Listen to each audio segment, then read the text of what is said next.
السلام علیکم ورحمۃ اللہ وبرکاتہ۔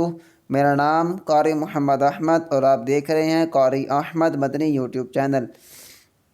جی تو ویورز، آج سے ہم انشاءاللہ عز و جل 40 احادیث 40 فرامین مصطفیٰ صلی اللہ علیہ وآلہ وسلم انشاءاللہ آپ کو ہم پڑھ کر سنائیں گے اور آپ اسے یاد کر لیجئے گا، اپنے بچوں کو یاد کروائیں، آپ خود یاد کریں۔ اس کی بہت ہی پیاری فضیلت پیارے آقا صلی اللہ علیہ وآلہ وسلم نے فرمایا، جو 40 حدیث یاد کر لے اور یاد کر کے لوگوں تک پہنچائے تو انشاءاللہ اس کا حشر قیامت والے دن علماء کرام کے ساتھ ہوگا۔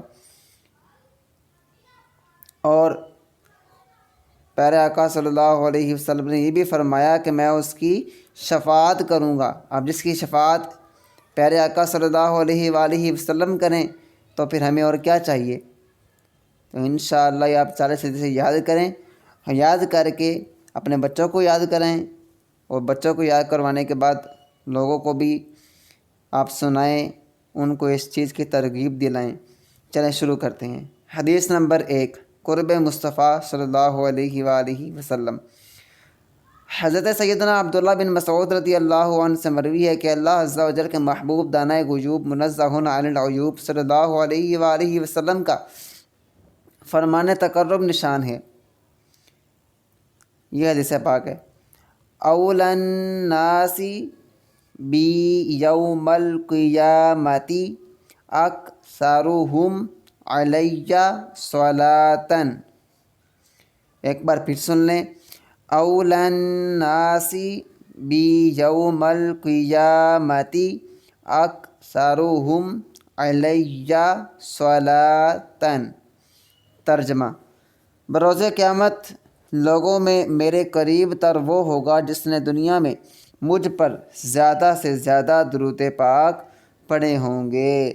یہ پیارے آقا کا فرمان ہے۔ آپ بے شک اردو میں یاد کر لیں یا عربی میں یاد کر لیں۔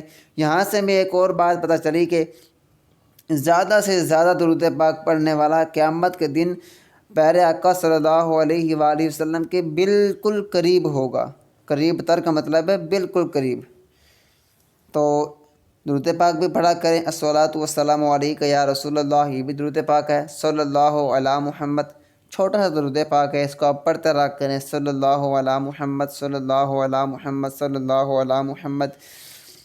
تو اس کو اچھی طرح یاد کیجئے، یاد کرنے کے بعد بچوں کو بھی یاد کروائیے اور اس کو شیئر کریں۔ شیئر کرنے سے بھی آپ اس چیز میں شامل ہو جائیں گے کہ آپ نے لوگوں تک پیارے آقا صلی اللہ علیہ وسلم کا فرمان پہنچایا ہے۔ تو اسی کے ساتھ اپنے قاری احمد مدنی کو دعا میں یاد رکھیے گا۔ اللہ حافظ۔